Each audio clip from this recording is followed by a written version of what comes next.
ओम नमो राघवाय। मैं आचार्य बालमुकुंद जी महाराज आप सभी के सम्मुख उपस्थित हूँ आज एक छोटे से विषय को लेकर के। निंदा अथवा स्तुति, निंदा अथवा हमारी प्रशंसा के विषय में लेकर के कहा गया है कि आज का परिवेश समाज ऐसा हुआ, जब तक आपका व्यवहार उससे जम रहा है वो आपकी प्रशंसा अवश्य करेगा, और जिस दिन आपका व्यवहार या आपका लेना देना उससे समाप्त हुआ उस दिन से वह आपकी निंदा करने में भी पीछे हटने वाला नहीं है। ऐसे में हम भागवतीय जन उससे कैसे बचें? कहा गया भैया निंदा और स्तुति दोनों से सावधान रहना चाहिए। कहा गया है अगर आपकी कोई बार बार स्तुति कर रहा है तो याद रखना, अगर आपकी बार बार प्रशंसा कर रहा है तो याद रखना, जीवन में प्रशंसा अधिक हो तो अभिमान बढ़ा देता है, और अगर अभिमान बढ़ गया तो आप अपने मार्ग से भटक जाएंगे।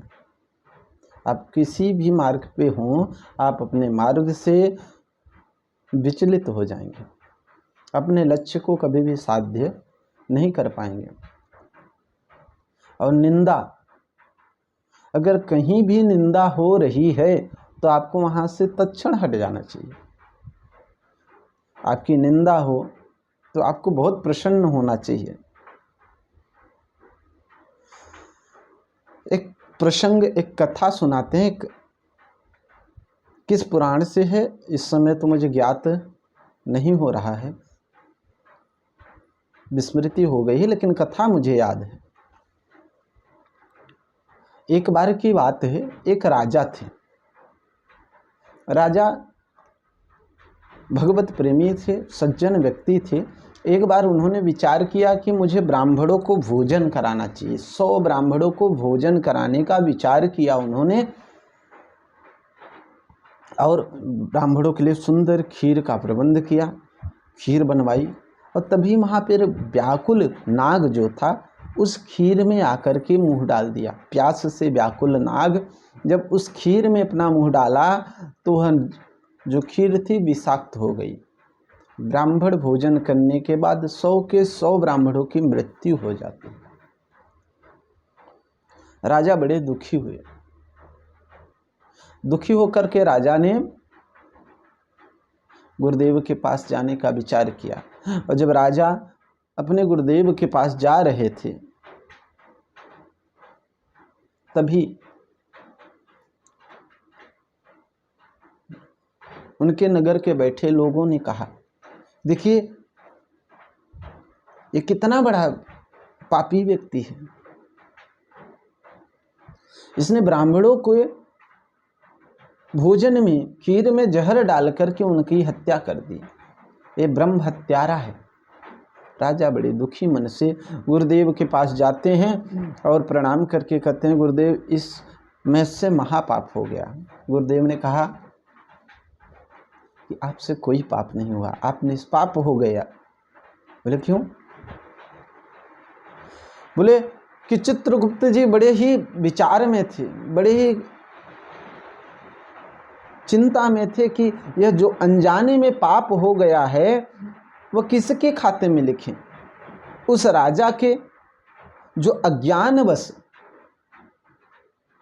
न जानते हुए ब्राह्मणों के प्रति प्रेम रखते हुए भोजन कराने की इच्छा लिए हुए सुंदर भोजन की व्यवस्था करता है और उससे हत्या हो जाती है, उनके खाते में लिखें कि उस सर्प के खाते में लिखें।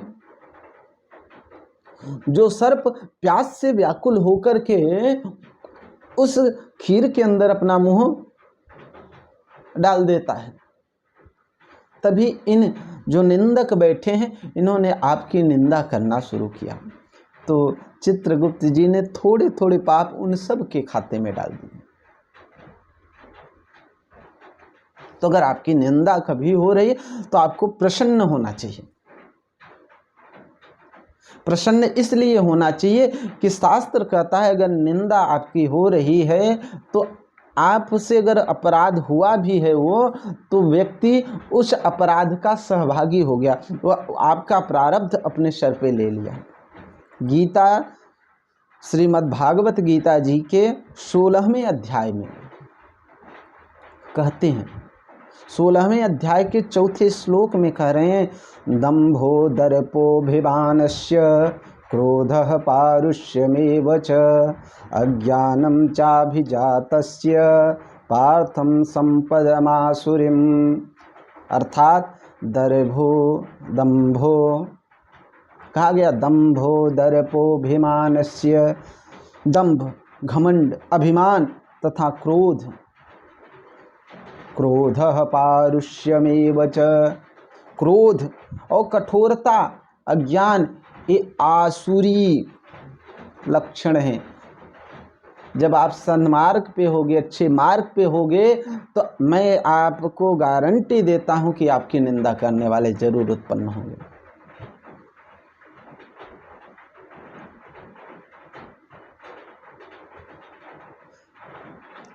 दूसरा, महाभारत के पर्व में कहते हैं, लाखों प्रमाण भरे हुए हैं शास्त्र में।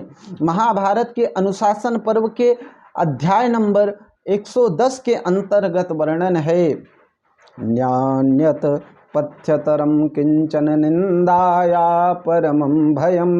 निंदा परम भय है, किसी की निंदा नहीं करनी चाहिए और न तो ही निंदा श्रवण करना चाहिए। कहते हैं न्यान्यत, न्यान्यत पथ्यतरम किंचन निंदाया परमं भयम। निंदा से भयानक कर्म कोई नहीं है। यहाँ तक कि रामचरितमानस के अंतर्गत विदित है, गरुड़ जी को उपदेश करते हुए कागभूषुंडी जी कहते हैं, परम धर्म श्रुति विदित अहिंसा, परम धर्म श्रुति विदित अहिंसा, पर निंदा सम अघन गरीसा, पर निंदा सम अघन गरीसा। पर निंदा के समान महापाप कोई नहीं है। और वेदों में अहिंसा को परम धर्म बताते हैं और पर निंदा को महापाप बताते हैं। अब महापाप क्या होता है? जो छोटे छोटे पाप हैं उसका प्रायश्चित किया जा सकता है, लेकिन जो महापाप हैं उनका कोई प्रायश्चित नहीं होता, उनका दंड भोगे बगैर इस जीवन में कल्याण नहीं हो सकता। चाहे 100 जन्म बीत जाए लेकिन उनका दंड आपको भोगना पड़ेगा। इसलिए सावधान रहिए, पर निंदा से बचा जाए, पर निंदा श्रवण से बचा जाए, खुद की प्रशंसा से बचा जाए, खुद की स्तुति से बचा जाए, सिर्फ भगवत स्तुति भगवत चिंतन में रत रहा जाए। इसी विषय के साथ आप सभी मित्रों को सादर जय सिया राम।